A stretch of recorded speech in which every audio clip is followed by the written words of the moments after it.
Hello, everybody. Good morning or good evening, depending on where you are. We're Good here for day. another for another Saturday after chat, and I have. Oh wait, I forgot to mute my own YouTube, and I was hearing myself talk only, with a bit of delay. I'm Right. smart like that some days. So despite the fact that it's kind of late here, I'm still not awake. So I've got that going for me. And I have CJ here with me. We were supposed to have Sarah too, but she's kind of not really awake. So we decided to let her rest, and if she feels up to it, she'll join us later. If not, you'll probably maybe get a glimpse of her in the chat. And for today's topic, as you might have seen from the title, we're talking about support systems and people with similar interests and their importance, especially when they're part of your family or close friends or peers that you're close to. Because I find that to be really helpful at times, and I thought we should chat about it. In case you don't have any of that, we might inspire you to, well, go ahead and get it, or you could just silently hate us. Which is fine too. That's It's acceptable. absolutely fine. You can even dislike the live stream. I'm fine with that. I totally understand. I would do the same in your place. Uh, so, Sarah, when was the Sarah? Jesus Christ, TJ. I promise I have a huge mug of coffee. I will probably get better by the end of the stream when nobody will care anymore. Which makes perfect sense. It makes Of course. perfect sense. So I wanted to ask about Sarah, and instead of asking you about Sarah, I said her name, which is perfectly fine. CJ, you have Sarah, who's your best friend, and she's also a writer, and then you also have your sister to share this passion with. Yeah. And and I've been very fortunate in that like you guys have met my sister, at least seen her on video, and but really one of the things that I've been most grateful for is my entire family is incredibly supportive of my writing. In fact, I can't remember a time when, like, once my family knew, and this goes back to, like, I would have been like 12 or 13, and I have some cousins who were homeschooled, and they were doing this writing contest, and my aunt called and was like, hey, CJ's a writer, she should enter this contest. So, like, it's not just my immediate family, my entire extended family is incredibly supportive, and my grandmother is a writer. I have several cousins who write. We don't all write the same thing, but it's just, this is part of who we are. So for me, I feel a great deal of support. But I will say, talking about Sarah, Sarah has been, at the very least, one of the top people who's kept me writing over the years. I mean, I've known Sarah now for 18 years. It'll be 18 years this August. And the reason we became friends initially was because we were both writers. And she inspired me to continue to write. She's very, she's always been very vocal about her writing, and that inspired me to write more. Because for me, writing was always like, I enjoy writing. I'd like to be published someday, but it was never, until I met Sarah, it was never something that I looked at as potential career. That it was something I was going to do outside of all the other things I was going to do. I was going to get a jobby job, and that was going to be my main focus. I was going to love my jobby job. Sure. Like at one point I wanted to be an archaeologist, and I would be an archaeologist, and then I wanted to be a lawyer, and I was going to be a lawyer, and I was going to write on the side. When Sarah came along and she introduced the concept of you can be a writer as a career, like that can be your dream job, and that like completely changed my perspective about writing. Didn't change my behavior right away. Yeah, but it did change my perspective. How about you?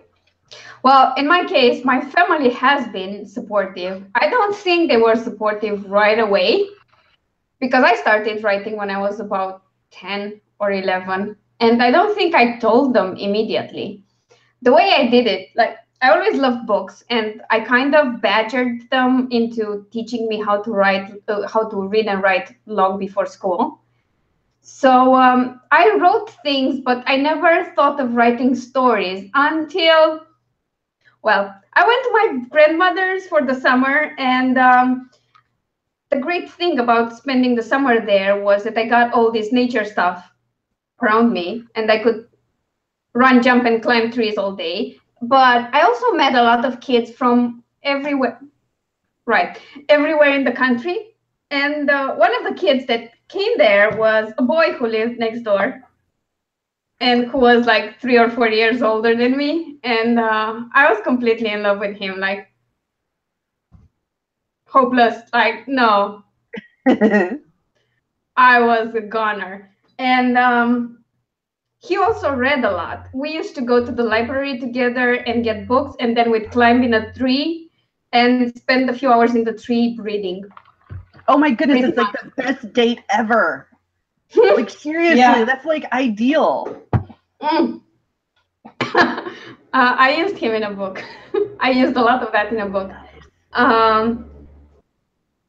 He didn't turn out to be the good guy in the book, but that's a different story. And at one point, he decided we should write a book together. And we started writing this book together, and I didn't know it at the time, but it was completely stolen. It was a never-ending story, slightly retold, slightly. And I was so amazed, like, oh my God, how can he get these great, amazing ideas?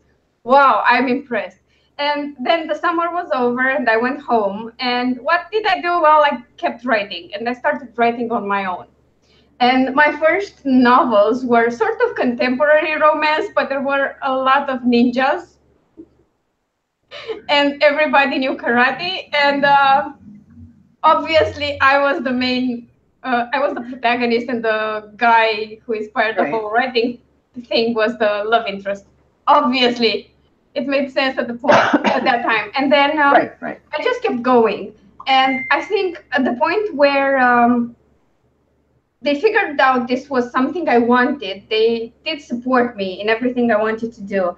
And I had schoolmates who would read stuff I wrote, but that was in high school. In secondary school, I actually had a geography teacher who would read my stuff during class. Like if she gave us some activity to do while she was waiting for that to happen, she would read my stuff. And she was super impressed. I don't understand why, because I think it was pretty bad at the time. But yeah, and then in high school, I mean, when you go to high school in Romania, you get to choose between a science-oriented class or a humanities class. And I took a humanities class, but it was more focused on foreign languages. And that was kind of the perfect environment for me to write. I actually expected more people in that class to write, but it was basically me and a friend of mine, also Alina. I know a lot of Alinas. Did I ever mention that? But she was very popular name. Yeah, she was more into writing poetry.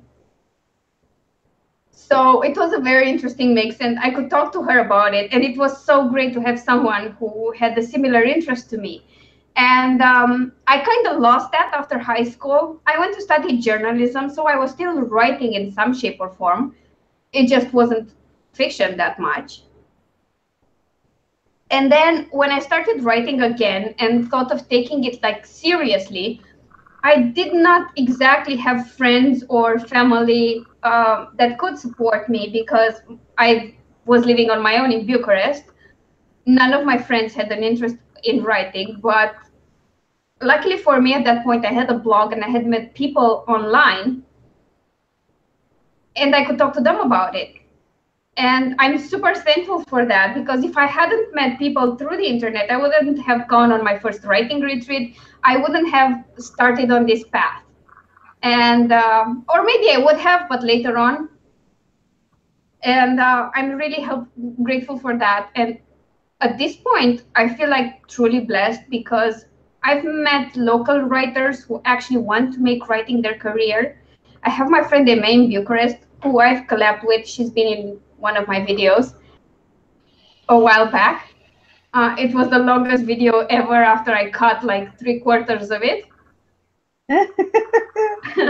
And that was amazing because we went together to a writers conference in Berlin. And oh, sorry, it was in Munich. It was in the first year they arranged it. We brainstorm stuff all the time. We exchange whatever knowledge we have on marketing and on covers and on publishing and trade resources and stuff like that. And then I met my current boyfriend, who isn't a writer like me, but he has a big interest in writing because he wants to make games, but he wants to make narrative-driven games.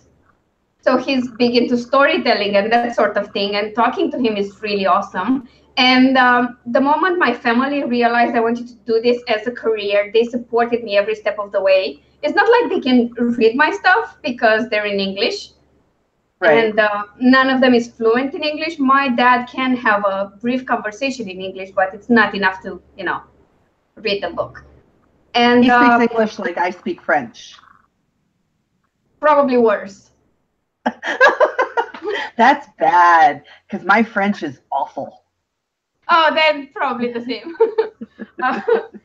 And yeah, having a family like that and close friends and a boyfriend that could understand everything, and then meeting a lot of new authors online and through AuthorTube and everything that happened, it just created this nice little group of people who share my interests and understand my worries and my struggles.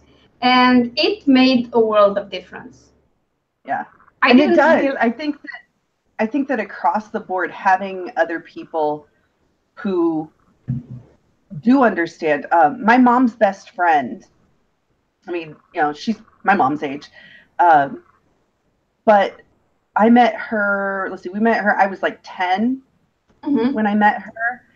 And she had I think she'd already been published. She had like 2 little devotionals or something, like little books. They were Christian books. They were, but that was the first time I'd ever met somebody who had worked through their writing and done it. She was a teacher and a mom. She had 3 kids, and they fostered kids. So like, she didn't just have her kids. She had other people's kids in her house frequently. She was, fostering kids. And that was the first time meeting her. That was the first time I thought, oh, well, I could do this and I could get published, even if I have to do other things. And over the years, she's really been an inspiration to me. And she's somebody that I could talk about. Before I met Sarah, she was somebody I could talk about writing, and she understood. So, I think that's the way through your career. It's so important to have people who encourage you and make that connection. I also think about, you were talking about in school. So I had a teacher, it would have been 2nd grade. So I would have been 7 or 8. Her name was Mrs. Gruters, and her name is Mrs. Pattison now, but She was, I could probably say that she was by far my favorite teacher. I mean, just by far. Looking back over, 15 years of schooling, she was my favorite teacher. And the thing that, and I didn't remember this at the time, but she came to my high school graduation party. And she brought me this envelope. Well, first of all, so they give you gifts, like people come to your party and they give you gifts, and most people like bring you money. Mm-hmm. She brought me a stapler, which was like the best gift. And this tells you what a nerd I am. It was like the best gift I ever got. I still have it and it's still useful. It's a really nice stapler. I've had it for 20 years. And it's a wonderful stapler. But she brought me a stapler and then she brought me this envelope where there were like little notes and stuff I'd written to her. But there were also a couple of stories that I'd written in second grade. And she's like, I believe you kept these. Like, who does that? Who keeps the stories of a second grader from like, I mean, so it would have been like 10 years before. Yeah. You kept all these pieces, but as I read through them, I realized that a lot of what I had written, she was very supportive in encouraging me to write continually. So I think, yeah. Yeah, no, I totally get that. And the thing is, like, for the longest time, my circle of people I could talk to about this was kind of limited to the online world. And even there, it wasn't that big in the beginning. And I tried to connect with some people through NaNoWriMo. I was still in Bucharest at the time. And I just moved here after my first year in doing Nano.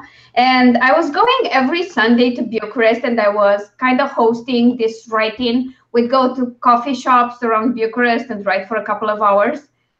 So I did try to get a group going, but these people were super young and they liked writing during Nano, but they didn't take it very seriously. And by young, I mean like 18 or 19, something like that. Yeah, you don't take anything seriously when you're that age. Yeah, like, exactly. So plenty of time. Yeah, so I'm going to live forever. I mean, it was fun while it lasted, but even when we met up for write-ins, they just wanted to chat and have fun and not exactly write. So I gave that up after the first year I tried it, or second, I don't know. It was a brief period anyway. And then when I started doing it more seriously and I was closer to publishing and I'd met a lot of people online, I realized how important it is to just talk to other people who do take it seriously. I mean, even if they're hobbyists and never intend to make this their main career, as long as they're driven to publish, it makes a whole lot of huge difference. Yeah. And then meeting Eme and having someone like locally that I could go and see and hang out with, oh my God, that was amazing. That was amazing. And then about, I think, a year later, I met Mike. And that entirely changed my perspective on everything. I mean, my parents are super supportive. My mom always encourages me. My dad, even if he doesn't understand what I post, if he sees a cover or anything, he's going to share my posts all the time and like and whatever, which is super helpful. But it's really nice to have people who actually understand what I'm doing and what I'm going through, because I'm not sure my parents really get everything I do and how I do it. I mean, there was an entire discussion so that I could explain what selling my website enticed and why I got so much money for it. Because it's just this strange thing that they never had to deal with and don't really understand. And because, I'm an adult and at least my father and his wife, I see them a few times a year because they live decently far away. I rarely took the time to just explain everything, because we see each other for a short period of time. They're really worried about stuffing me and sending me home with lots of, food and stuff. Right. Because they live in the countryside. They're like, you're too skinny. You need to eat. I know. No, that's never been the problem with me since I was a kid. Like, but I mean, they live in the countryside and they raise their own chickens and ducks and whatever. So fresh eggs and stuff like that. During the summer, they have a lot of fresh vegetables, which taste amazingly because they're not stuffed with all the things they put in to just make them grow faster and whatever. And look prettier. Yeah. And then we talk about, general stuff. How are you? Are you healthy? Are you happy? The really basics. Yeah. And then we do talk about my writing and stuff like that, but it stays on the surface a bit. I can't get into the nitty-gritty of, I don't know, book formatting. Because they don't really understand. No. And they shouldn't. I mean, it's not their interest. Why should they care about my difficulties finding the software to create my ebooks, which was an issue a year ago. It goes both ways. Like I always think about both of my sisters work in the home mortgage industry, and my middle sister, she's been in for, I don't know, 10, 15, I don't know. She's been in at least 12 years. And so that's something she knows a lot about. But when she talks to me about it, I hear want, because she talks a lot in acronyms, and she talks about, like, a lot of her thing is about regulation and, all of those things that are important in home mortgage, but I know nothing about. Yeah. I worked in home mortgage for 6 months. I worked in one small area of it, and it was a temp job, and I didn't care. So when I got done with the job, all of that information just kind of went, yeah, I don't care. In one ear out the other. Makes sense. Yeah. And so I think that, and I understand, like, for her, she's passionate about what she does, which I think is awesome. Yeah, I mean, but like when I talk about writing and the technical stuff about writing, like if I'm not just talking about a story and this is what I'm doing with the story, she's the same way. She doesn't really, and it's not that you don't listen politely. It's just, no. There's not enough. There's not enough for a give and take there. Yeah, no, I get what you're saying. But it's nice that at least they're supportive. They don't. I mean, I've never had that issue where they'd be dismissive of me or tell me to get a better job. I've never had that because actually being an author is kind of prestigious in Romania. It's always been regarded like that, even if a bunch of the famous authors died super poor. I think the concept of me actually making some money with my writing is a bit baffling to everyone. I will say, and I'm going to bust my mother out here.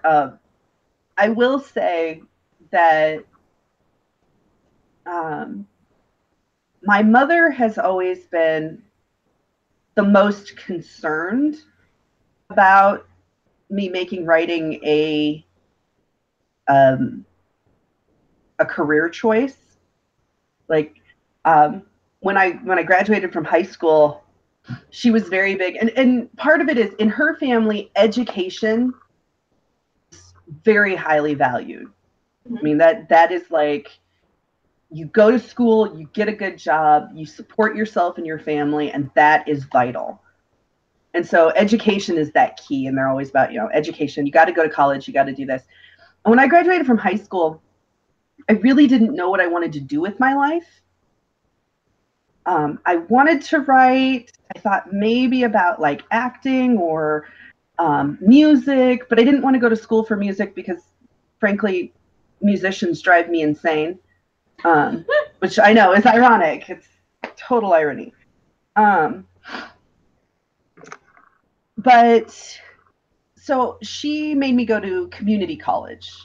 And community college isn't bad, but I hate school. I love to learn, but I hate school because it's very structured and it's very rigid, and you have to take the classes that they tell you have to take in order to get the things, I can't just go and take a bunch of classes that I want to take and learn about things that I want to learn about and receive a diploma or, a degree of some sort. Mm-hmm.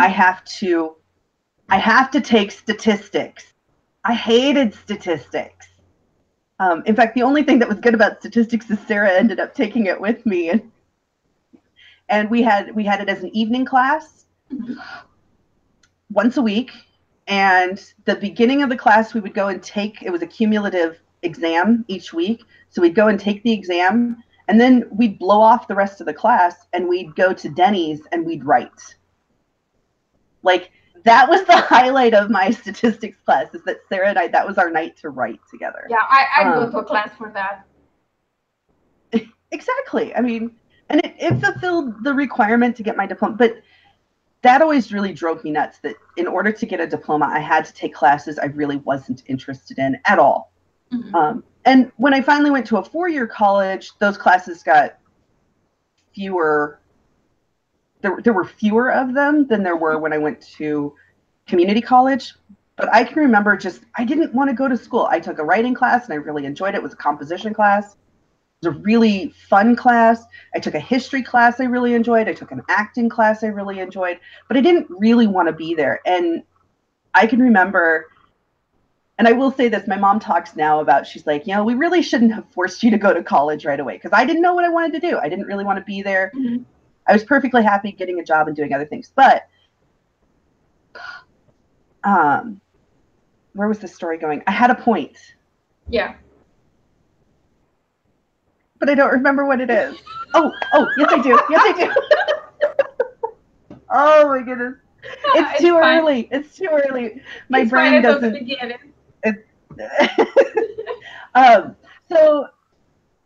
So I think that in some respects, even well-meaning concern can be internalized and hold you back. Like, I do not blame my mom for my lack of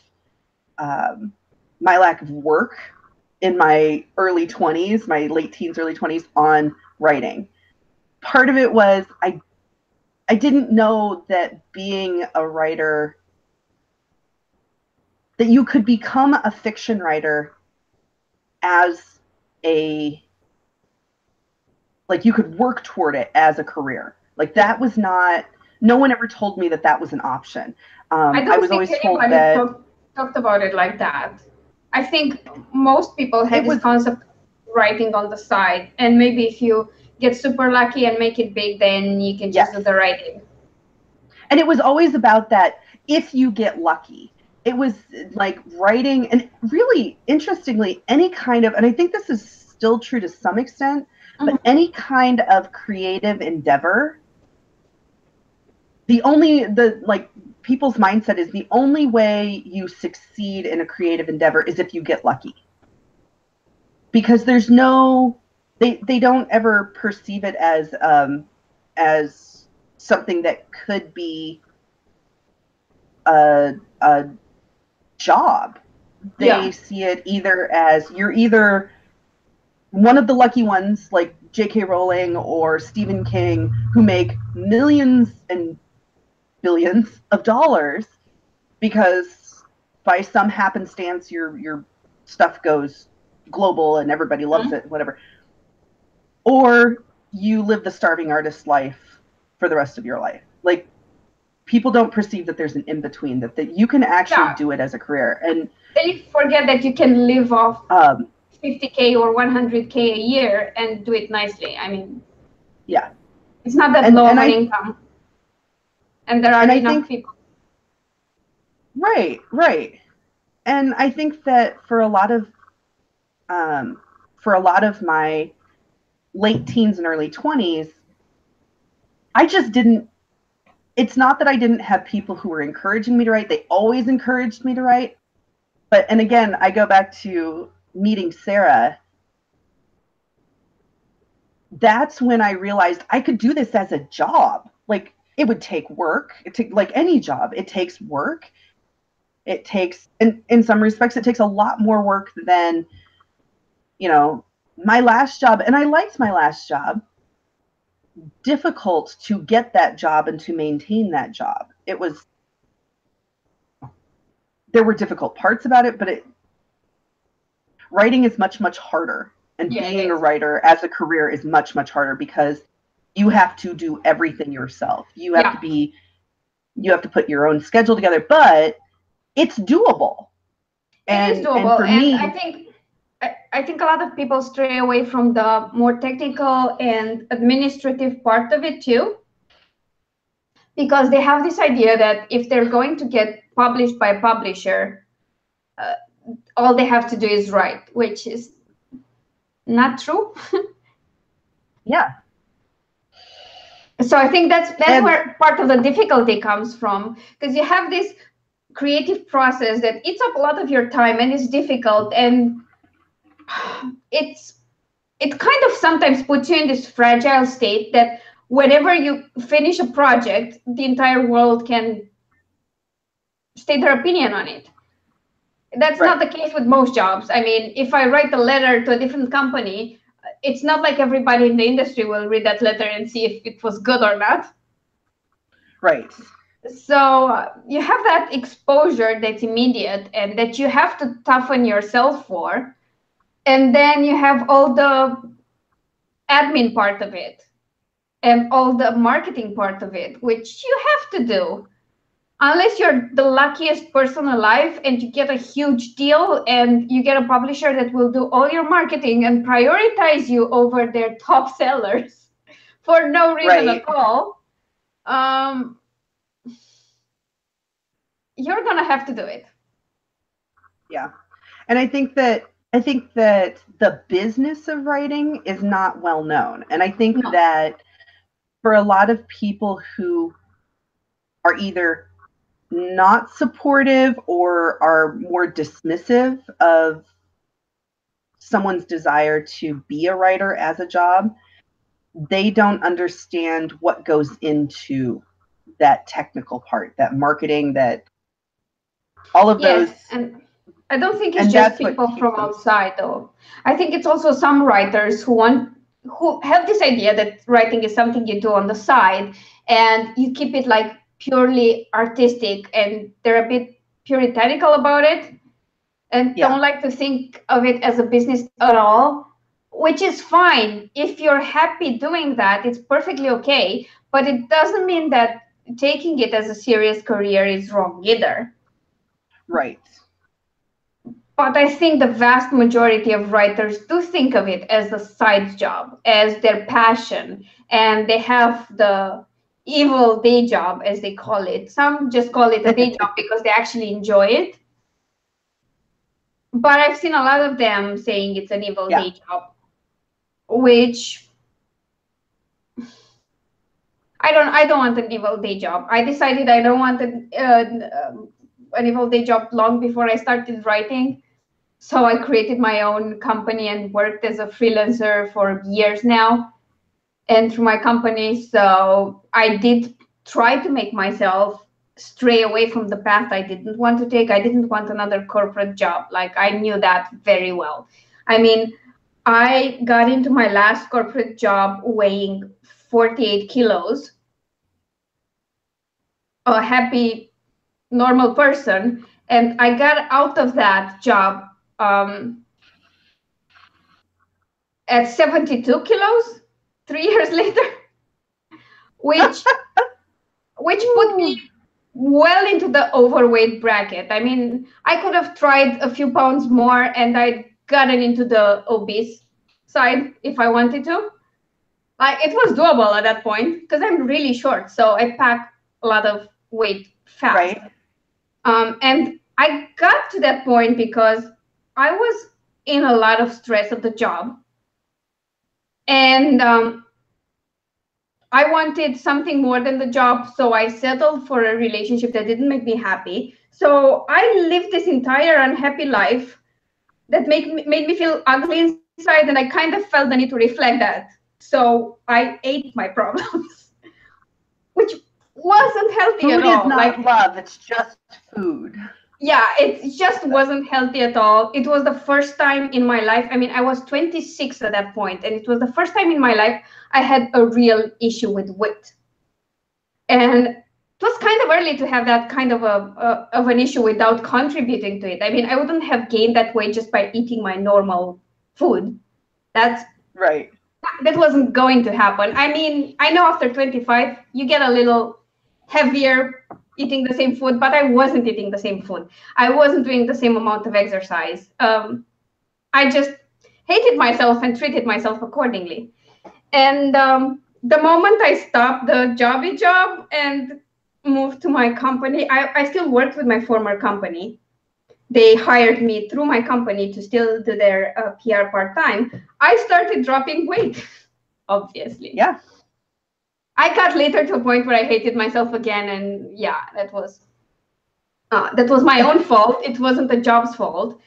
That was all on me and my bad decisions. But I could have skipped that entire part with that job and just would have done it something else.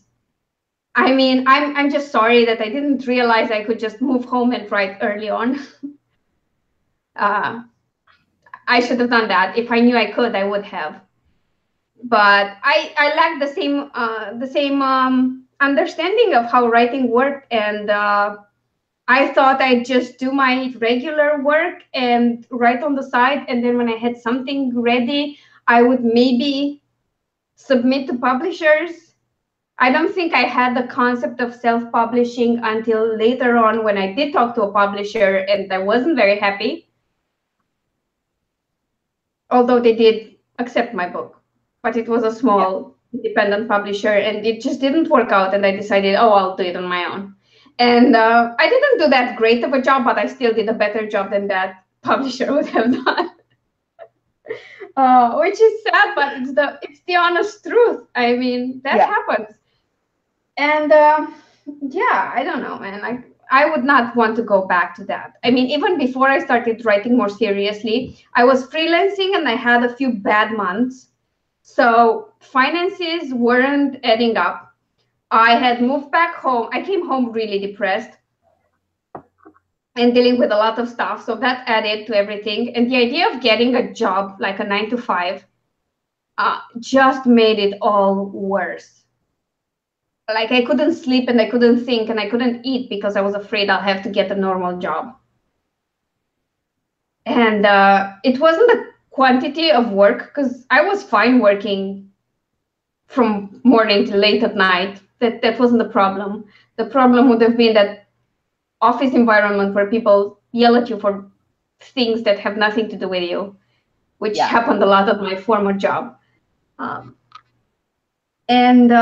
Yeah, I mean, like I've always tried to move away from that. And then later on, when I realized it's not that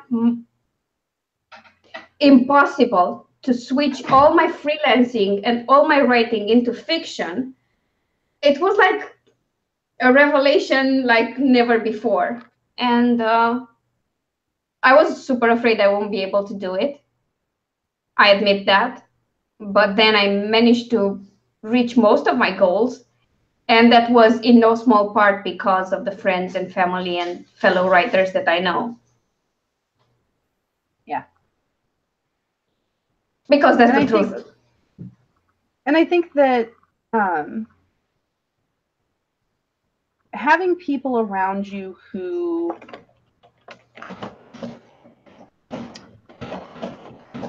are focused on making that happen for themselves can be almost more inspiring and more help who isn't a writer and isn't doing that, but is still supportive. Like, having support of people who are like, yes, you can do this, but they is nice, but I feel like it's not as valuable as someone. The sheer amount of stuff that I have learned from Sarah, from you, from the other writers that I've met in online, as well as writers I've met in person, is exponentially more valuable than the years and years and years of support that I've had from various family and friends. And it's not that those things aren't valuable. They got me to this point. Yeah. But they can't take me beyond this point to the next level. They can't, without the help of other writers who understand what's going on. If I message you and I'm like, oh my goodness, I can't figure out how to do this. I'm trying to do something with marketing, or I'm trying to do something with self-publishing, and I message you, or I message Sarah, and that's, I can go to you guys for help on how do I do this? How do I, and learn from you in ways that I can't do people who aren't in the industry, or in the business, or whatever you want to call it. Because it's just the barrier of available knowledge. Someone who's not gone through this or had no contact with the publishing industry and with how writing works will never be able to give you that kind of information. They can Google alongside with you until you find what you need. And they can help with several other things, technical things that maybe you're not as good at, but there's a barrier of information that you need to pass by getting to know people who are already in it. I agree with that. And I also think that, go ahead. Yeah, no, go ahead. It's fine. I also think that it goes both ways. I mean, it's not like my sister would never come to me with a problem that she's facing in she's a project manager at a home mortgage company. She would never come to me and be like, I'm having this project management problem. Can you help me? Like, I think sometimes people think about, well, what do you mean I can't help you with your writing and with, helping you figure things out? What if you came to me for your job? Would you come to me for your job? And ask me how to do it? No, that's not how that works. And so it's as much, it's a colleague relationship. Yeah. Rather than a friendship. I mean, you can have friendship, just like you can have friends at a day job. You can have friends. I have lots of friends that I worked with for many, across the board. And they're wonderful people. But it's important. I think it's important that, I'm scatterbrained again. It's important that you have peer relationships, not just family and friends that are outside your business. Yeah. Thank you for completing my thought. It's okay. The only reason I could is because I wanted to say something along the same lines. Excellent. Because that's true. I mean, my dad wouldn't come to me with a complicated organic chemistry issue, because my grasp on chemistry is touch and go at best. Because I used to be really good at it in high school, but it's been like 15 years since high school and I haven't used it. Right. So sure, I know the formula for water and some other things, but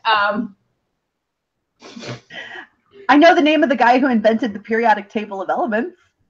Well, that too, but it becomes like, I have this complicated industrial oil residue that I have to turn into less residue and a product that can be sold.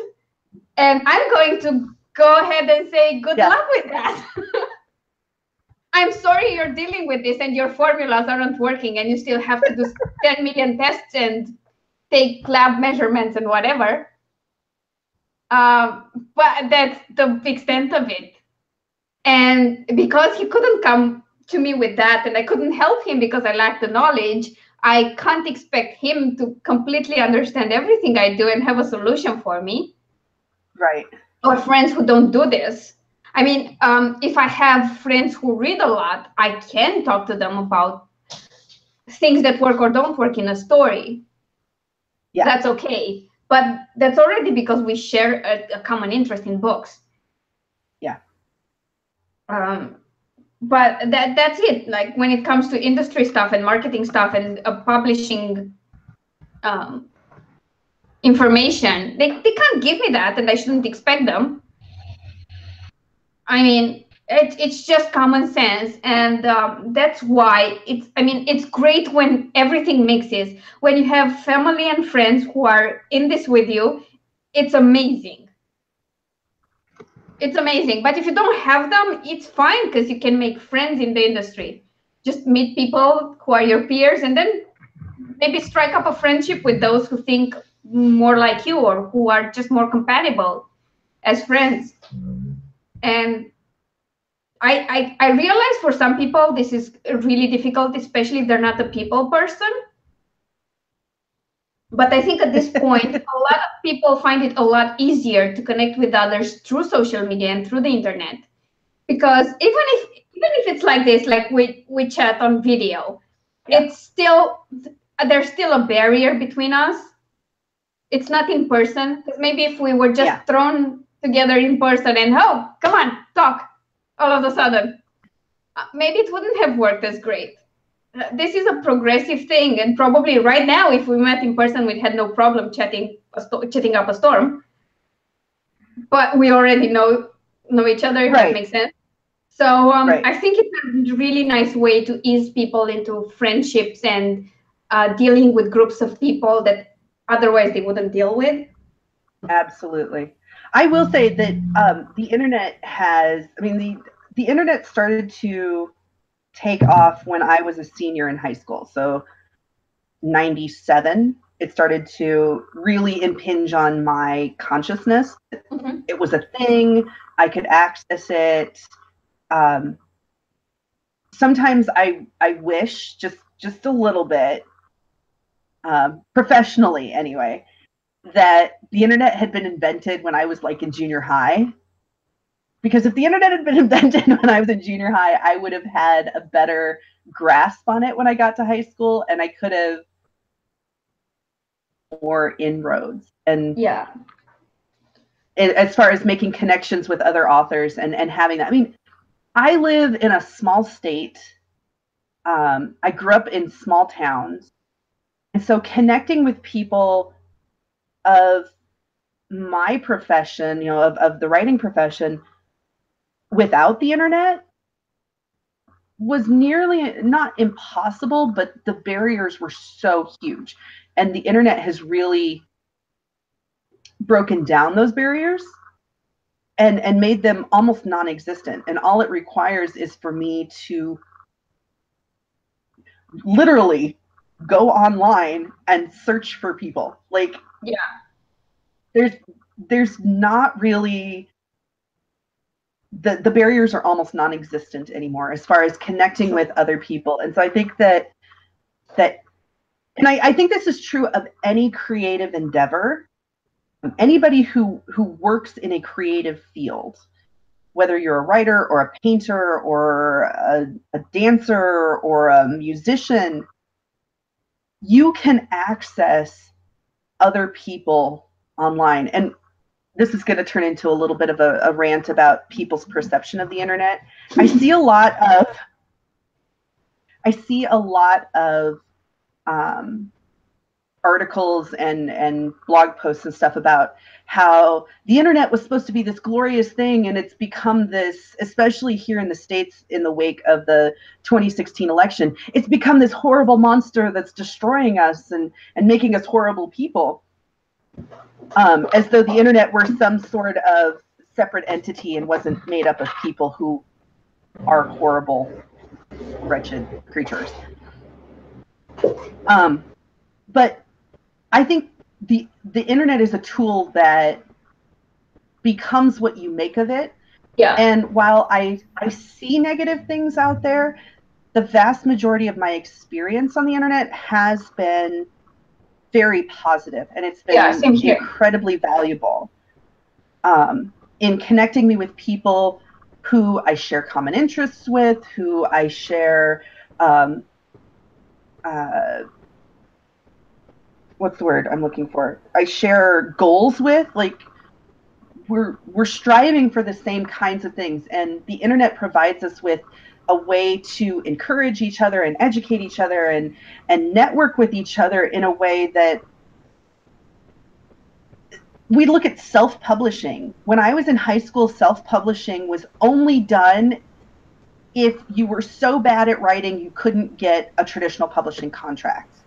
Yeah, and the only option was vanity publishing, which was expensive as fuck and really poor quality. That's true. Yeah. And now, because of the internet, self-publishing has become a viable, respectable way to get your stuff out there and in front of readers in a way that hasn't been possible in the past. And I find that amazingly valuable. And I think nonfiction drove this, because I remember a lot of nonfiction books being self-published by experts. Some of them would publish them with companies, but others would just sell them through their websites, and nobody would think of considering those books less, because they already knew, these people knew what they were talking about, and they wanted their insight and their input. So I think that kind of changed the perspective on self-publishing a lot. And then it's because the market changed so fast, and some really great self-published authors came out of nowhere, and some of them were picked up by publishers. Some just stayed indie. And yeah, there's a lot of garbage. I won't ever come here and say, oh, all self-publishing is great. There are still a lot of people who think once you finish the first draft and then revise it a few times yourself, that's safe to be published. Most times it's not. Yeah. Most times it's not. And even if you're okay and it is good enough, usually you won't know what to do about covers or how to format it properly or how to market it, and you're just setting yourself up for disaster. But at the same time, like on the opposite end of this group of people, there are the indie authors that know what they're doing, that know how to request a viable cover design, how to write a blurb, how to find great editors and proofreaders to improve their writing. And they create this book that's great to read and a really enticing product for readers, and they make it work. And it's also an issue of control. I mean, if you are a control freak, you want to be in charge of when you publish stuff and what promotions you do, and basically you want access to your product so you can fine-tune it if you need to. By that I mean you can actually test several covers and see which sells better if you need to. You can tweak your book blurb, which is, I mean, let's face it, the cover, the title, and the book blurb is the trio that will sell your book. Yeah. Most times. And the cover is the most important because it's the first thing people see. That's just the truth of it. We don't like to judge books by their cover, but buyers do. And it's not like they look at the cover and they think, oh, this is pretty and I'm going to buy it. Although there are cases like that, but they got used to knowing what they like and recognizing what they like by cover, because you can immediately tell if a book is fantasy or contemporary based on the cover, if the covers are made according to their genre. That doesn't mean all covers are the same, but you can communicate genre through your cover. There are elements. Yeah, there are elements there. And I know I did that myself once. I went to a very artsy type of cover for a contemporary gay romance series.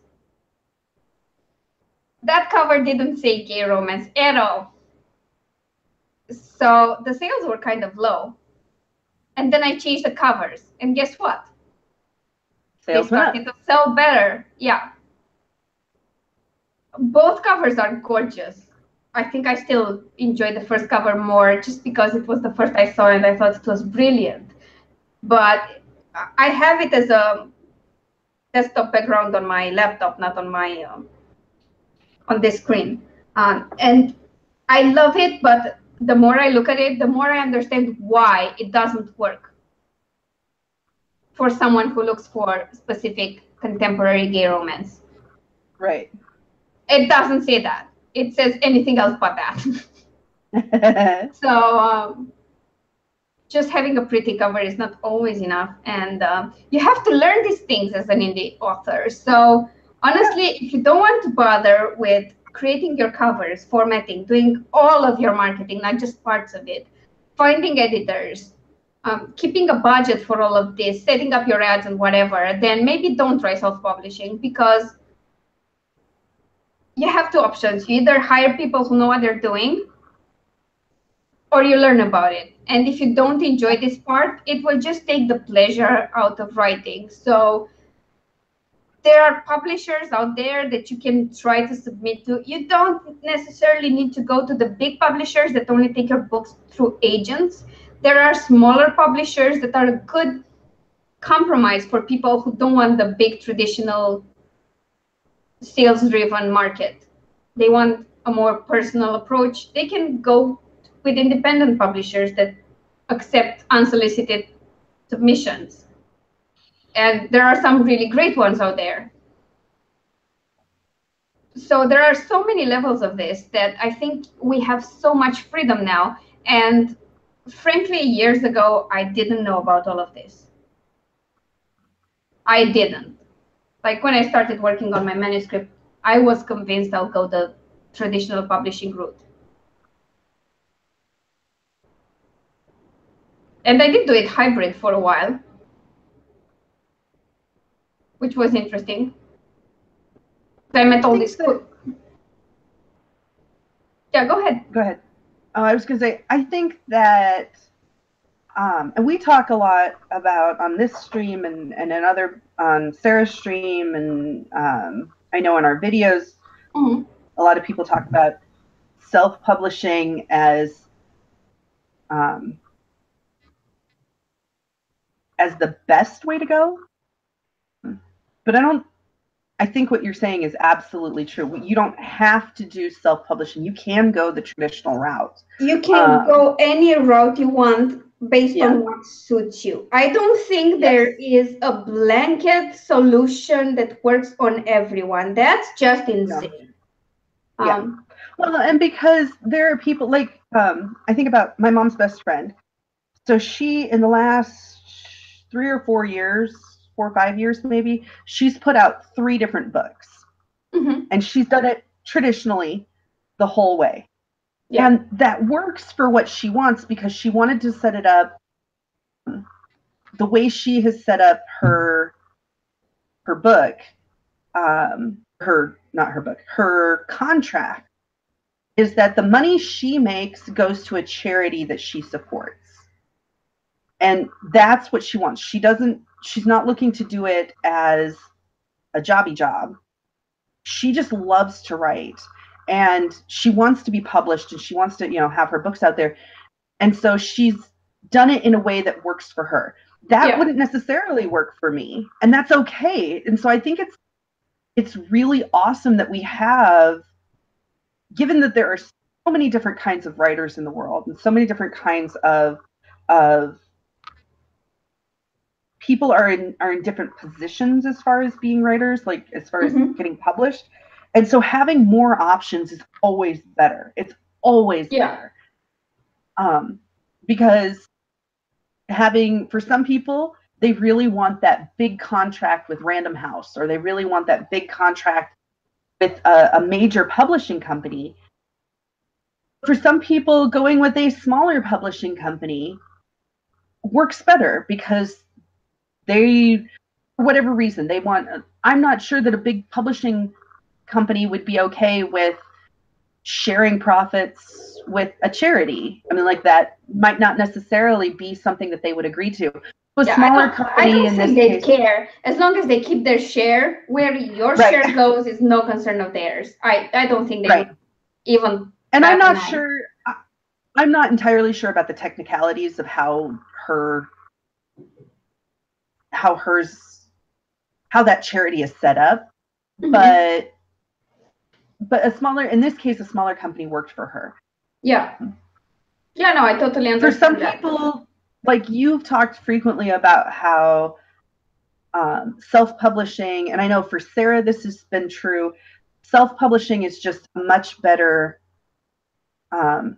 You get to control what you're doing. You get to, and it goes back to what you were saying before about if you're a control freak. And I think that we use the word control freak.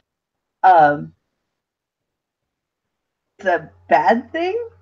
No, but I mean, I kid about it, but I don't think it's a bad thing. I think some people just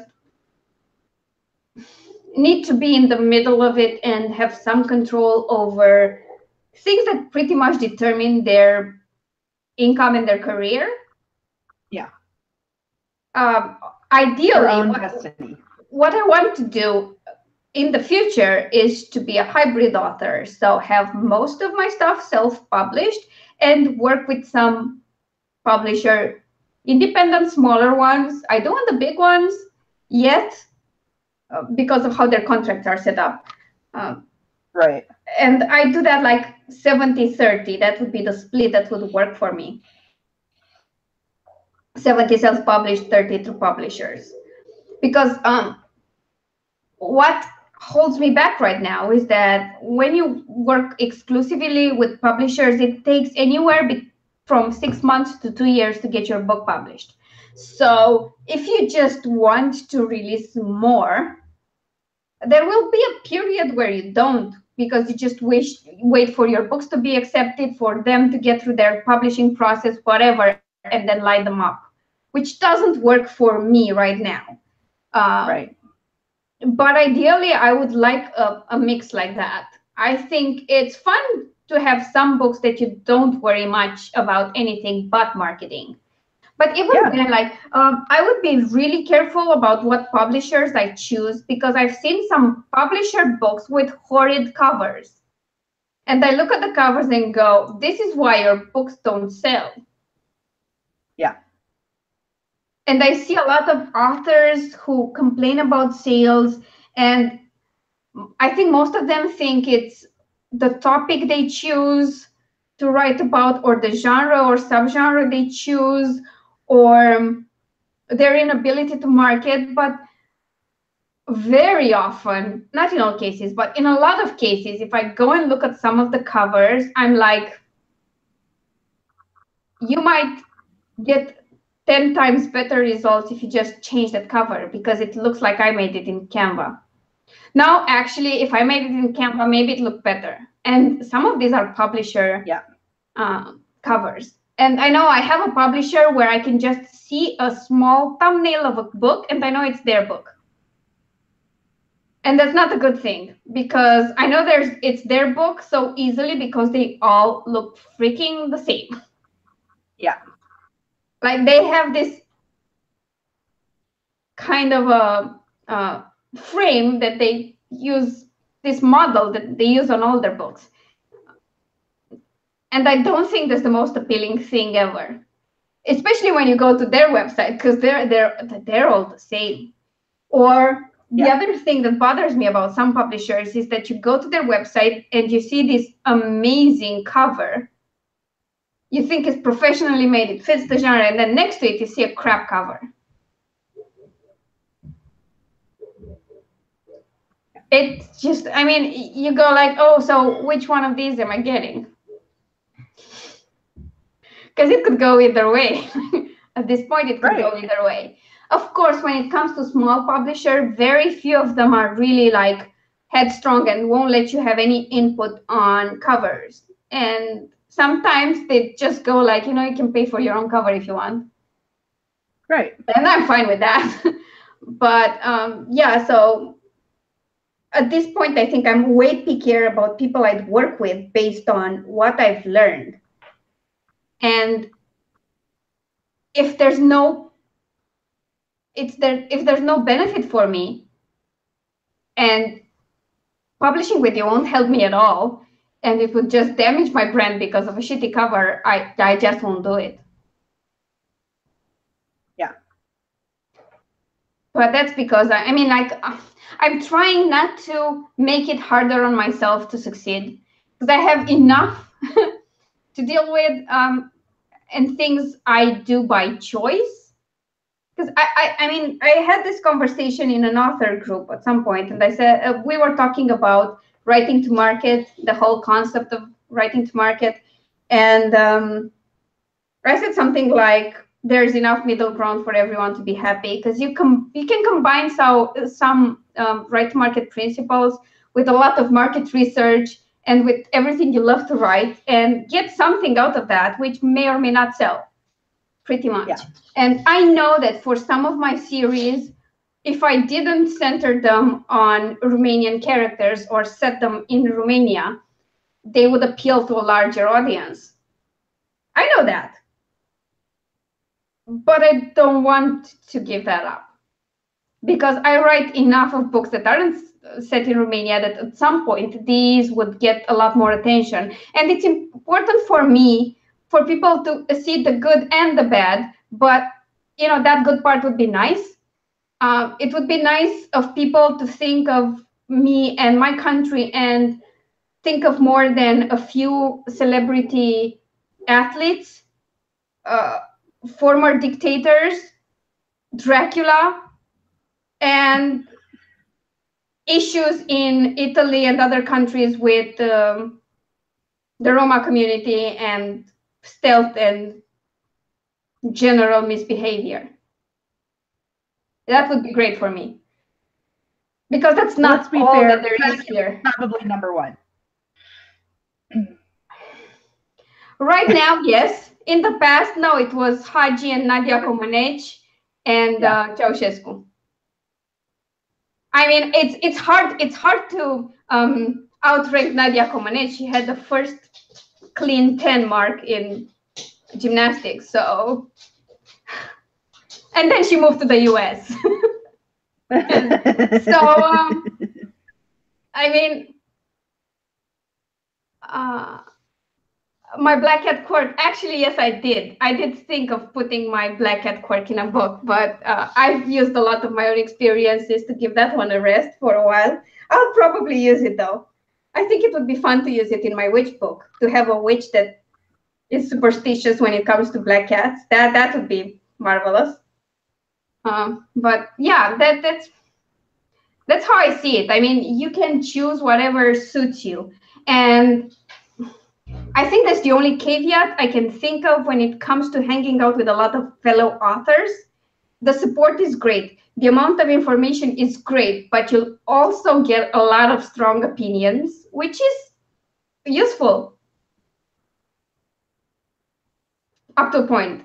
And that point is when you have to just filter to all the information, absorb what suits you, and never apologize for your choices, because there is no wrong choice. Yeah. Like, that's how I see it. So yeah, I don't know. I mean, it's difficult. It's difficult to filter to all of it sometimes. Yeah. All the information. So. I mean, there's a bit of informational overload. We got to the point. We got to the point of the stream where we start our drinking game. Alina can't words, so you better drink now. Drinking.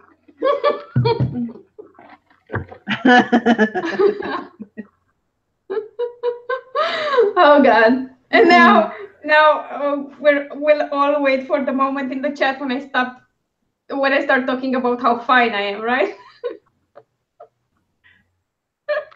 just to drink again. Sarah, you're not allowed to be out of booze, man. Just go drink something and pretend it's booze.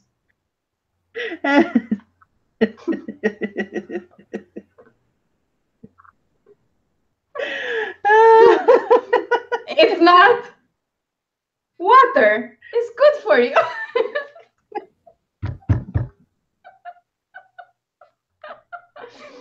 She says, and then picks up her coffee cup.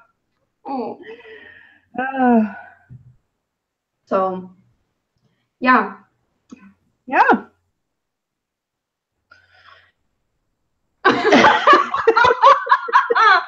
So Sarah says, once you're fine, my liver might directly write in the stream.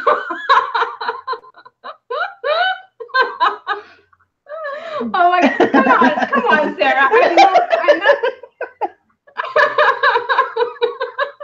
This is Sarah's liver. Alina, stop being fine. Come on, Sarah. I don't say it that much. Like last night during the stream, I said each of these terms once.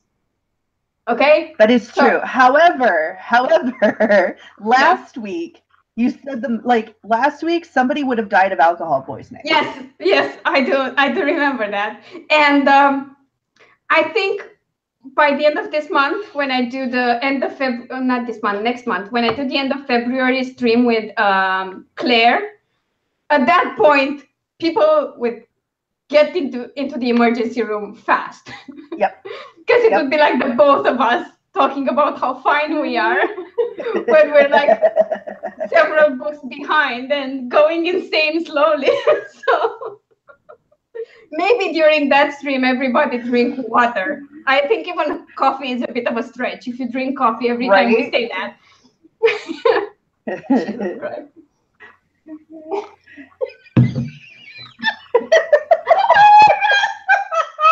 I almost spit my coffee all over my computer because of you, Sarah, so thank you. She just said, I'm reading this out just for people who will see this later. Sarah said, I'd still be drunk if I drank last week. And then she said, just drink in the ER parking lot. I think that's actually fair advice. Yeah. If you want to watch my Descent into Madness stream with Claire at the end of February and want to make this into a drinking game and drink every time one of us says, it's fine, I'm fine, or we can't do words, then just go into the ER parking lot. That's a safe bet. It's just, I mean, yep. This is a safety warning. It's just it's a better choice than sitting in your living room and passing out and dying. Really? Oh God. I might die on stream by the end of this year, but that's an entirely different situation. Like, oh God. Yeah. You know, even this part is so amazing because when you try to write all the words and publish a lot of books, I think it's an author who will understand just how complicated that is, because when you put it in numbers, like if you want to achieve that goal of writing about 1 million words in a year, all you have to do is write about 2,000 to 3,000 words every day, which doesn't seem like a lot. Until you try to do it? No, until you realize you have to write all those words every day. That if you want free weekends, you have to write more.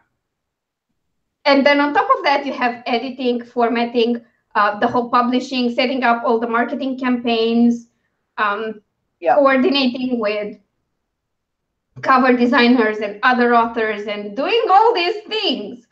And somehow having a life, you know, like keeping yourself healthy and eating and going out once in a while. Or if you don't like going out, just hanging out with people you care about, like seeing your friends and family and loved ones in general. Right. So when you add all that up, it amounts to a lot more than 3,000 words per day, every day for a year. And that's when you start to stress out. That's when you start to stress out. Yeah. I think that's why I'm actually happy about documenting this whole thing with Claire. Because maybe it will show people that it's not the easiest thing in the world to write and publish, and then we'll get over the conversation about, oh, your book that costs less than a cup of coffee is too expensive. Yeah. Yeah, we're never going to get out of that conversation, ever. Yeah, I know, but maybe if people see that the struggle is real. Fewer of those conversations. Yeah, that's what I... Well, I think that, like, right now, my biggest goal is to write 500 words a day. And I can't imagine trying to write more than that right now. Like, at this point, that's a struggle. And part of it is just, I have a jobby job. Mm-hmm. So before, and it's a part-time job, so I can still write my 500, but you have that, and you have the piano lessons, and you have to grow that business too. So I totally understand. I mean, more power to you that at least you're trying to write every day. I think that's amazing. Yes. And I do. My hope is that once I get into the habit of writing 500 words a day, I can up that to 1,000 words a day, and maybe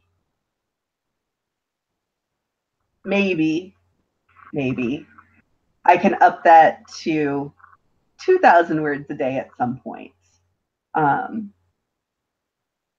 Yeah, maybe. Just to address the comments in the chat, I'm shit at editing, but I can get in touch with an editor if that helps at all.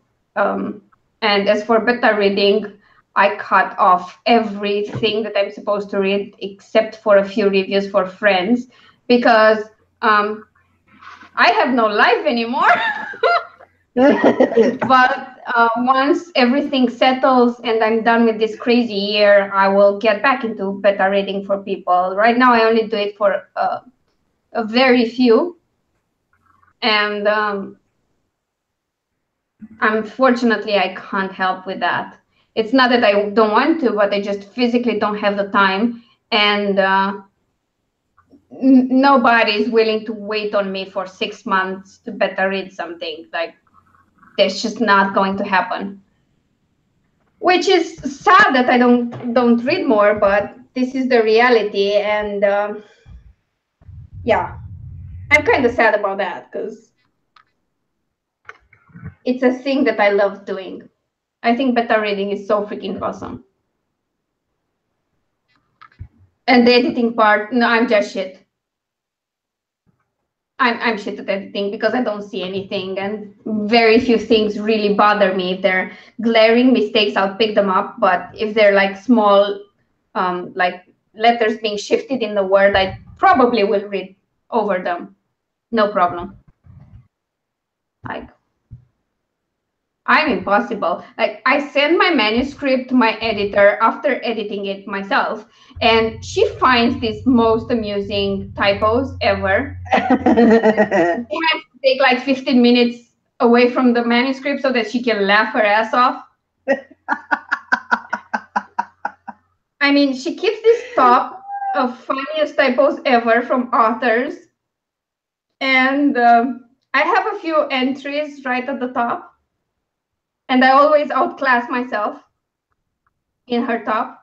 Like, I always do better at typos that make her absolutely insane. And I moved up to both funny and disgusting with the Elixir of Flight manuscript. So I'm awesome. Nice. Yeah. I tend to have, as far as typos, I tend to have sentence typos. So like I will start a sentence. It will complete itself in my head. It will not connect to my fingers. And so it'll, like, the sentence will end without a period, and I will start a new sentence thinking that, and when I go back to read it, I'm like, what was I saying? That just, like, Yeah. Yeah, no, I get it. Sometimes that happens to me too. Or I just misspell one word in the middle of the sentence that makes the entire sentence make no sense whatsoever. And it's so misspelled that you can't really guess what the word was supposed to be. Yeah. Which is absolutely amazing. That's genius. Yeah. When you can't even figure out what the word is from context clues in the sentence. Yeah. That's pretty. Yeah. That's magical. That's absolutely. And I'm like, what the hell did I want to say here? Like, what? And I remember going through one of those phases with my Elixir of Life manuscript, and I sent it back to the editor, sort of rewritten, and she sent it back. And on my second pass, and after her second round of edits, I go like, oh my god, I had a stroke of genius. I remembered what I wanted to say here, and now it makes sense. Now it makes sense. This is what it was supposed to be.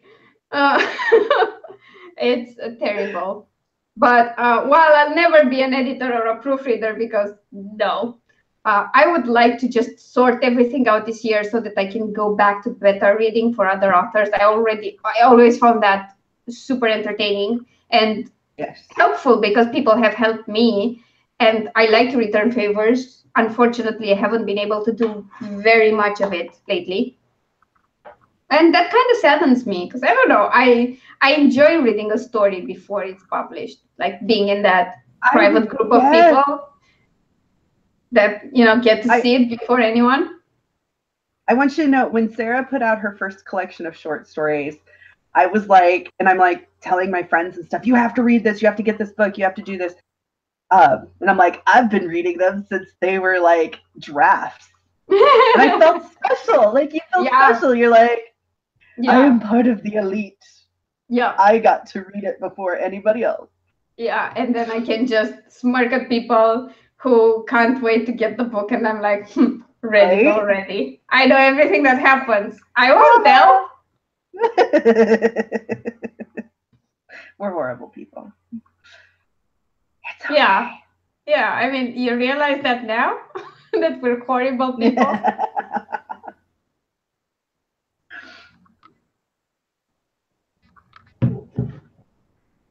Oh, I had an issue with tense as well. Like, I was writing mine in a first person POV, but past tense. And at the same time, I was listening to Red Rising, which is written in first person present. And in the middle of my freaking manuscript, I switched to first tense present, first person present,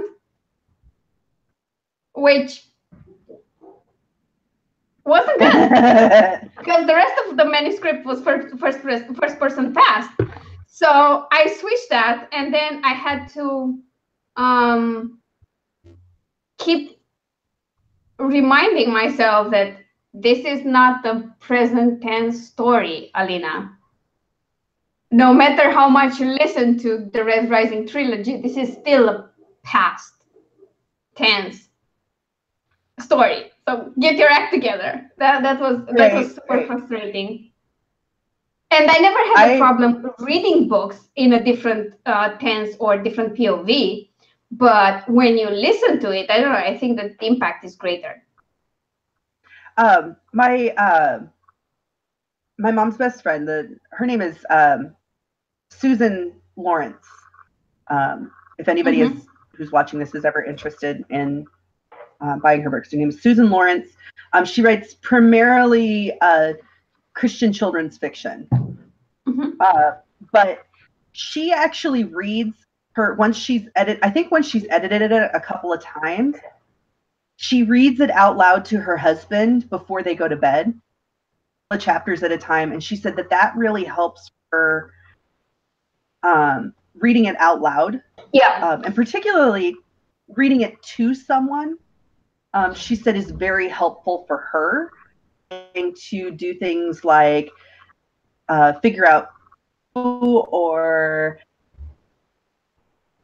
pacing. I know Autumn, you talked about pacing.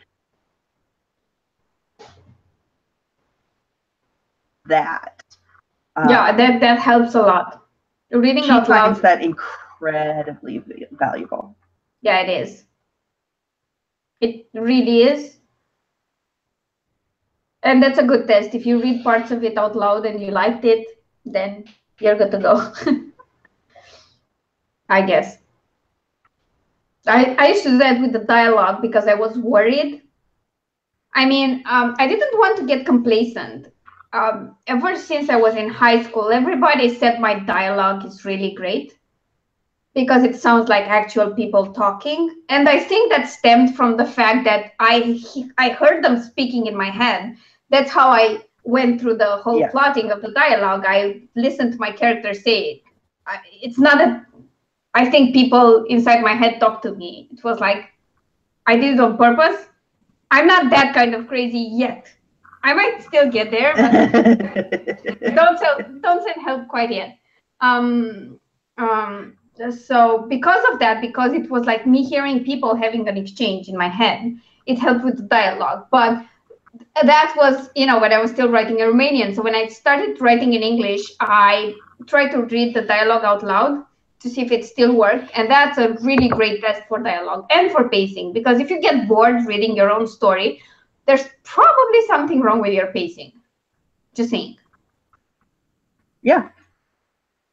So, and I found in stories I've written that is definitely a thing. Like, I agree. Yeah. I'm super happy that we stayed on track today and we only got derailed by questions in the actual chat. So it wasn't just us going off on a tangent. Right. I think we're getting really good at this live stream thing. Give us a couple more months too. And nothing. Nothing. I mean, this is enough. I mean, most of the chat focusing on the issue at hand is quite enough. It doesn't have to be all of it. Because then where's the fun? Where's the drinking game? How do I get everyone admitted into ER if I...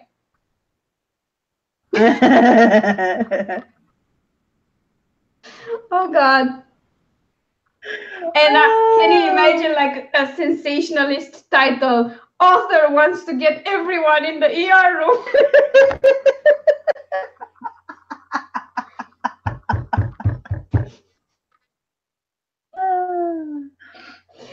With her stupid drinking game. And then other titles like Alina, this needs to stop.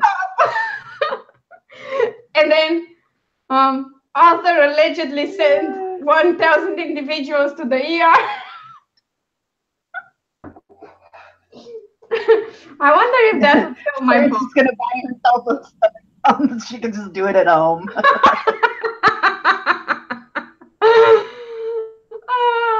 Oh my God. Oh, that's funny. Yeah. Yeah, I totally get why that would be your strong suit, Sarah. I mean, like 15 years and lots of dialogue would definitely get you there. But I love the stomach pump idea. I mean, you can just do it at home. Get drunk, then pump your stomach, and then start again. Oh my God, I'm not endorsing that behavior. Yeah. Like, Jesus, I should. For anyone who tunes in the middle of the stream, we're joking. I personally drink alcohol like 3 times a year, maybe.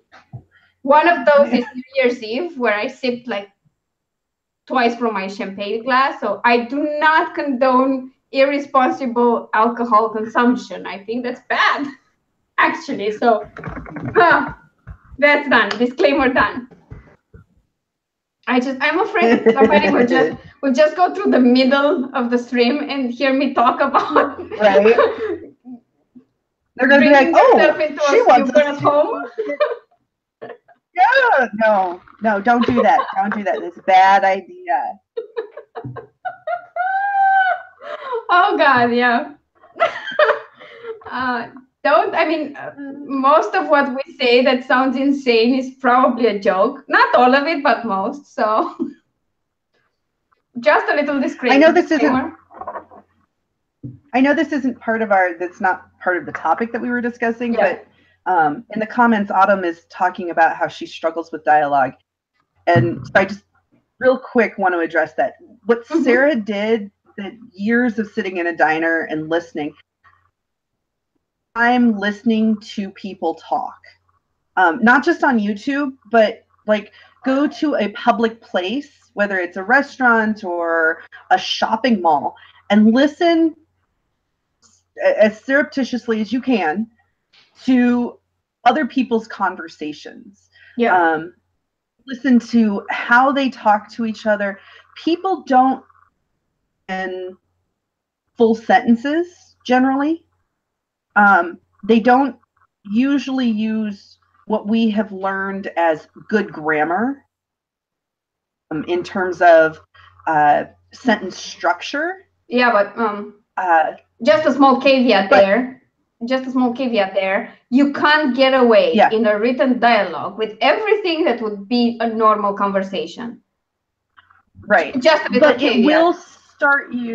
It will start you off on understanding how dialogue between people works. And that, I think, is a good first step. Focus on learning how people talk initially, and then you can work that in, and you can always fix it. This is a big thing. You can always fix it and edit. Yeah. But starting off with how people dialogue and how they talk to each other, especially when you think about, like, one of my biggest struggles in dialogue has always been speech tags.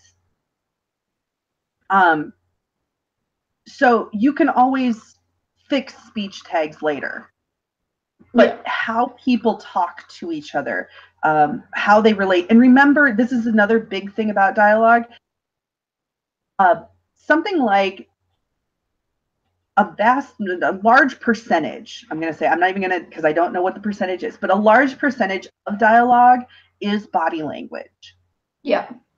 And so watching people as well as listening to them is an important part of that. And once you start that habit of listening and watching people, I used to, when I was 19, I had my first job. I rode the bus to work because it was cheaper than driving. And I had a notebook that I carried with me, and I would sit like in the middle of the bus, and I would listen to conversations around me, and I would write down conversations that I found interesting. Even if you never use those, that's a good writing exercise. I know last night we were talking about using stories that you've written that you fall out of love with, or you'll never get, you'll never submit for publication as writing exercise. It's important to hone your craft, not just by writing books that are going to be published, but doing exercises. Just like anything else, you need practice. So spend some time practicing writing dialogue, listen to dialogue, and some time practicing.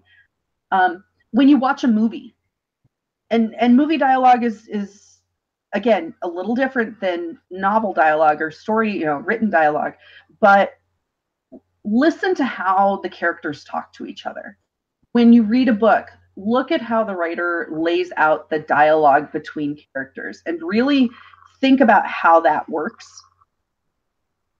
And that will really help you improve your own writing of the dialogue. Yeah, and one extra tip here, when you watch a TV series or a movie with bad dialogue, that will just scream at you.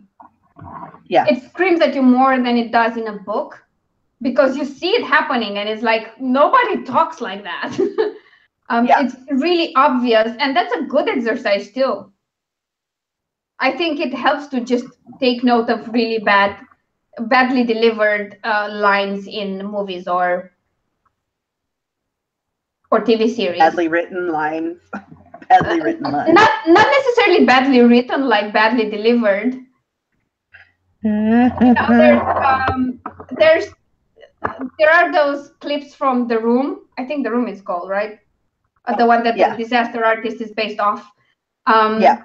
And the characters pretty much kind of cut over each other. They just, one says something and there's no pause and the other one starts speaking. Like that never happens when you talk to a real person. I mean, you either interrupt them in the middle of it or you wait and then say your piece.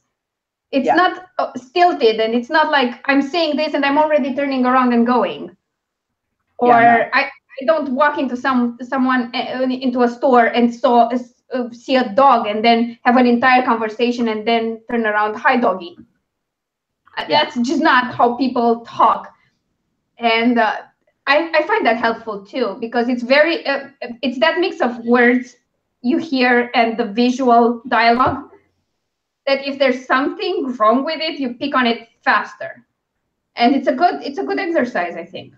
Yeah, I know that, and talking about identifying things that are wrong, I know that for that works across the board. So it is an effective learning tool. I use it in my piano lessons. I've seen teachers use it in classrooms. It's incredibly effective. Taking something that's badly done and identifying why it's bad. Yeah. Really use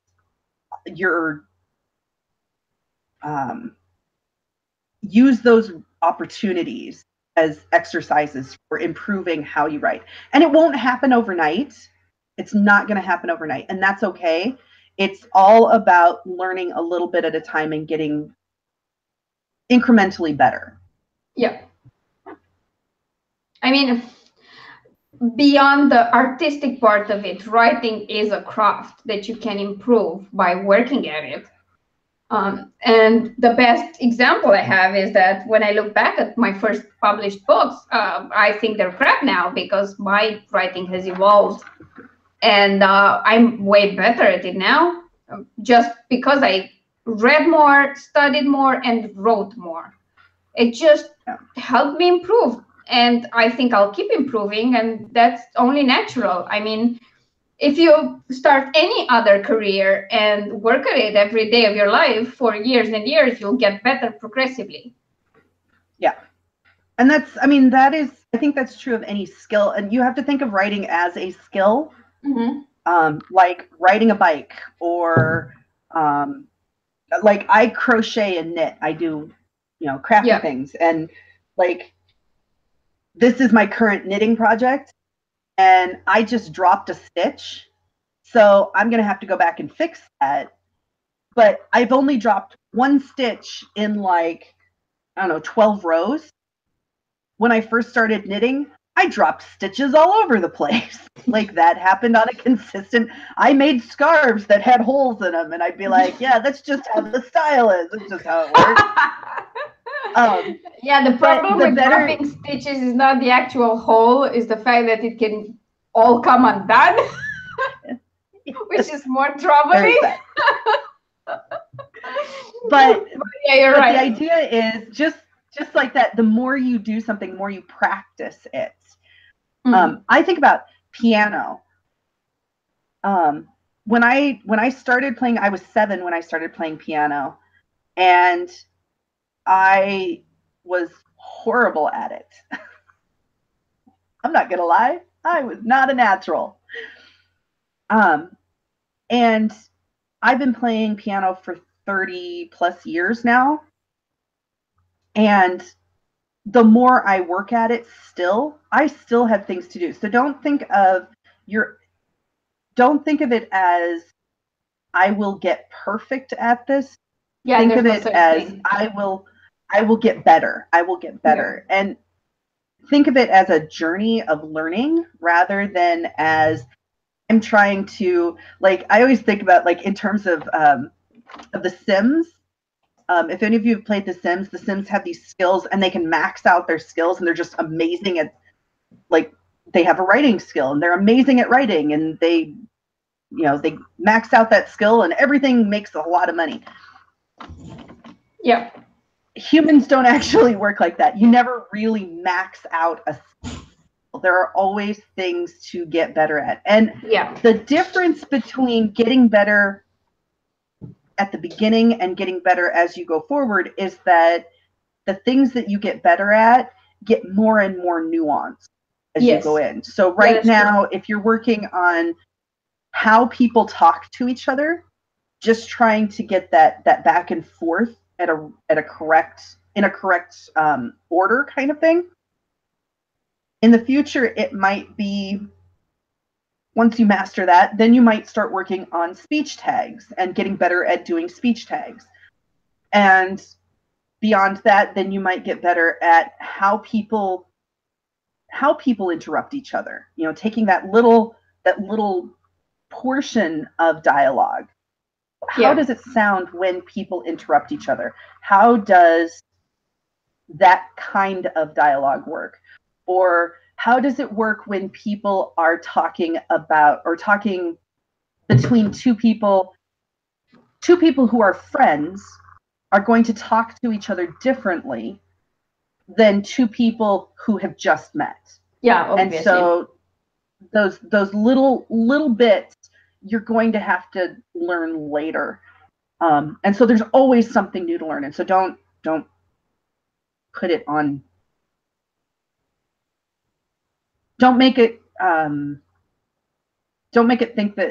about it as though it's insurmountable, as though it's something you can never learn. Think of it as a journey to get better. And Sarah said it's helpful to have people read it like they would an audition for a script. And if it sounds forced, then there's an issue with it, which is quite right, actually. Or you can try doing it in different voices. If you don't have people to read it with you, that's fine too. Or record yourself reading it and then go back and listen to it. Yeah. I mean, that helps. There's so many tips and tricks that you can use to make your writing better. Yeah. And I wanted to say that talent helps. I mean, if you have some natural talent, that will help. But the only thing that helps with is how fast you improve certain skills. Just having raw talent will never be enough. You still need to put in the work and practice and get better and all that fun stuff. Yeah. I will say this. Okay, Sarah said that when she's writing dialogue, she makes the most writing faces. I think I do that too, and I frown a lot more, or I chuckle, or I'm just. If I write a character raising an eyebrow, I will probably do it too. And if I try to do it, then it's the moment when I can't just raise one. Although usually I can. But if you're thinking about it, you can't. Yeah, and that's also because I remember someone, I think it was Jason Greenside. I'm not sure. I think it was Jason anyway. He was talking about things that annoyed him about novels, and it was this thing that characters always raise one eyebrow. And can you do that? And I remember after hearing that, I spent like 10 minutes in front of my mirror raising just one eyebrow. And I realized it's always easy to do it on one side, easier to do it on one side than the other. It's not impossible, but we all favor one side to raise our eyebrows. And I think it's your dominant side, but I might be wrong. I can't remember. Like if you're right-handed, you will. Interestingly, mine is. I can do the left side. Like I could do the left one. I don't think I can do the right one. Nope, just the left one. I'm better at the right one, because that's why I suppose it's the dominant side. Sarah says she had to lift her eyebrow manually. That's perfect. See, it works perfectly, Sarah. It's so easy. Why bother? And now I keep raising my one eyebrow. God damn it, I should stop. Oh, so funny. Sarah, I love how passionate you were about your ability to raise one eyebrow. It's just amazing. It's all about bettering yourself. I hated people who could like twist their tongue in impossible ways because I never could. And I tried. Tongue? Say something so I can see it because you're on the small screen. Oh, okay. No, I can't. I can't do that. Some people just twist their tongue like this.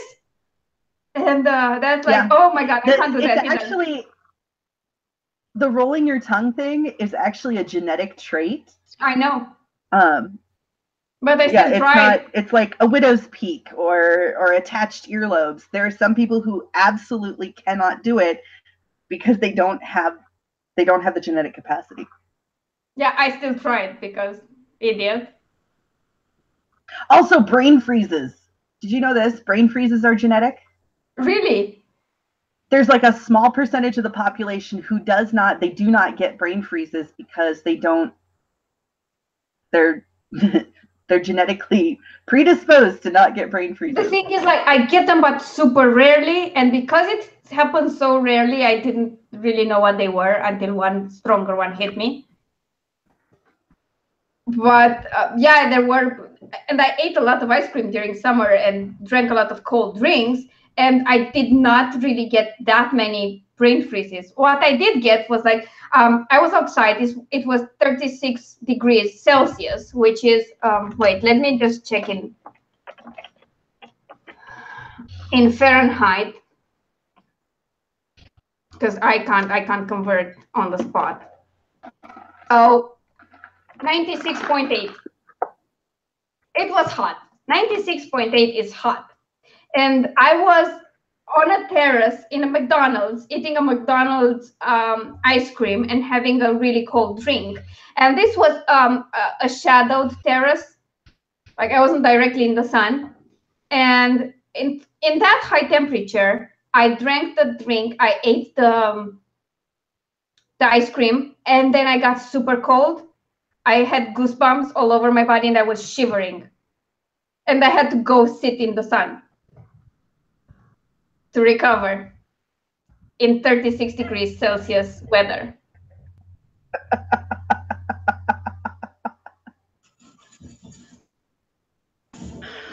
It wasn't a one-time occurrence, by the way. It wasn't. I suspect I'm a lizard. And I just lose heat really fast. And I need to just stay in the sun because otherwise I'll be paralyzed with cold. That's okay. I'm too warm 90% of the time. Like, I am most comfortable at about 65 degrees Fahrenheit. So that's what, 20? Darn it. I'm not even trying. I'm just Googling that shit out because Spock is only half Vulcan and that's his problem. I agree.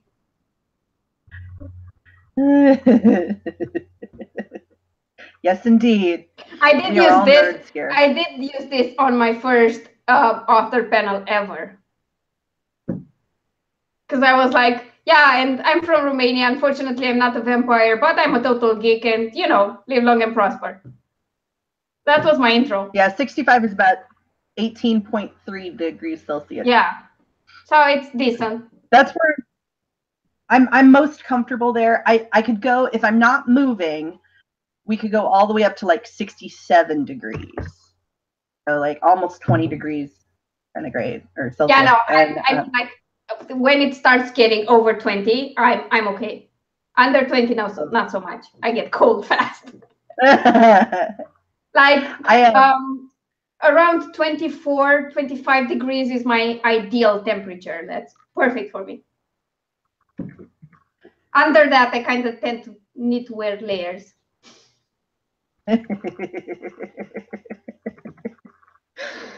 So one of the things I do like about living in Iowa is that most of the time, I'm comfortable here.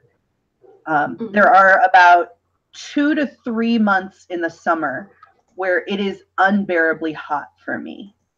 And that's usually the end of July through the beginning of September. Mm. And part of it isn't just the heat. You get like 90 to 100 degrees Celsius, and you get 90% humidity. Oh, wow. So it's not just heat that affects me, it's humidity. But it gets so hot here. But the rest of the year, like, it's not too bad. Like, I can even handle up to like 80 degrees.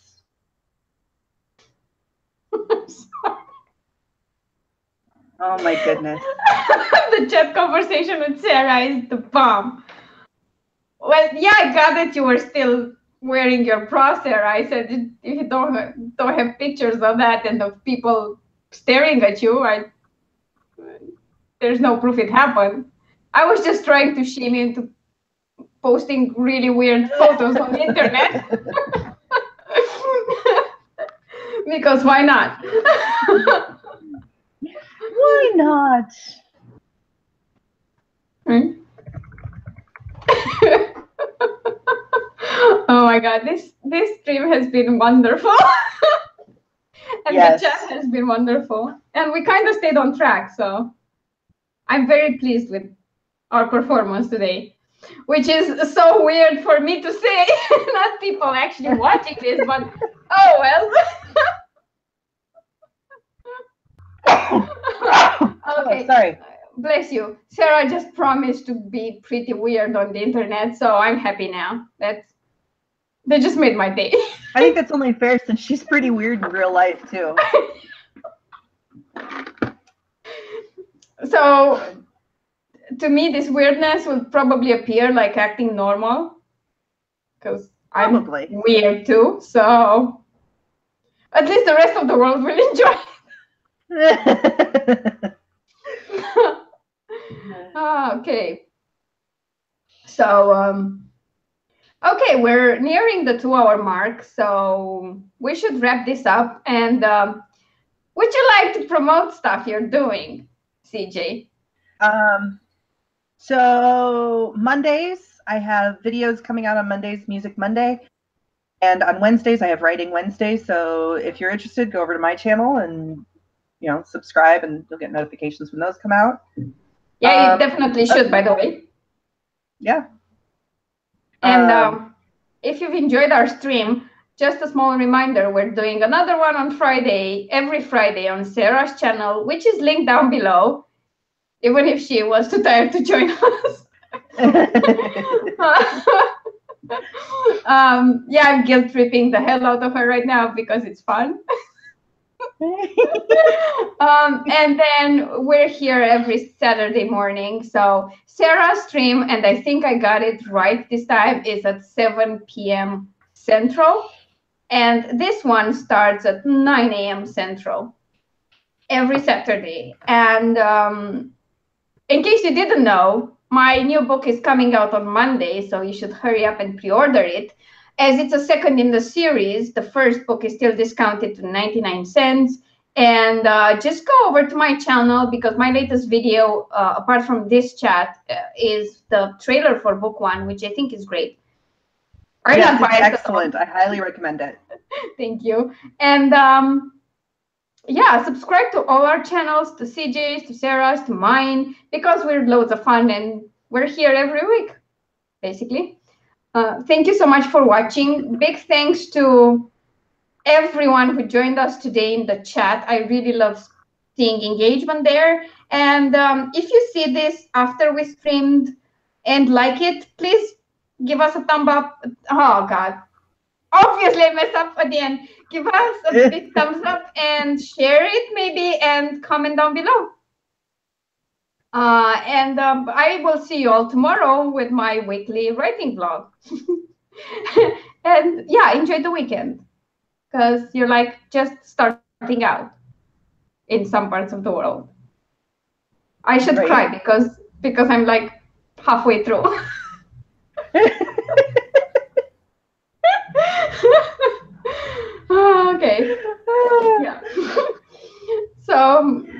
we're going to take this offline, but it's been a pleasure. CJ, thanks for being here, and we'll see you all soon. Bye. Bye.